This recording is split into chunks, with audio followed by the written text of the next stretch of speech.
اے نبی، ہم نے تم کو فتح دی، فتح بھی کھلی اور واضح، تاکہ اللہ تمہاری اگلی اور پچھلی کوتاہیاں بخش دے اور تم پر اپنی نعمت پوری کر دے اور تم کو سیدھے رستے چلاتا رہے، اور تاکہ اللہ تمہاری بھرپور مدد کرے۔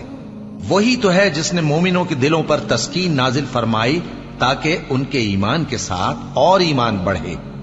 اور آسمانوں اور زمین کے لشکر سب اللہ ہی کے ہیں، اور اللہ جاننے والا ہے، حکمت والا ہے۔ یہ اس لیے کہ وہ مومن مردوں اور مومن عورتوں کو بہشتوں میں جن کے نیچے نہریں بہ رہی ہیں داخل کرے، وہ اس میں ہمیشہ رہیں گے، اور تاکہ ان سے ان کے گناہوں کو دور کر دے، اور یہ اللہ کے نزدیک بڑی کامیابی ہے۔ اور اس لیے کہ منافق مردوں اور منافق عورتوں اور مشرک مردوں اور مشرک عورتوں کو جو اللہ کے بارے میں برے برے خیال رکھتے ہیں عذاب دے، انہی پر برے حادثے واقع ہوں، اور اللہ ان پر غصے ہوا اور ان پر لعنت کی۔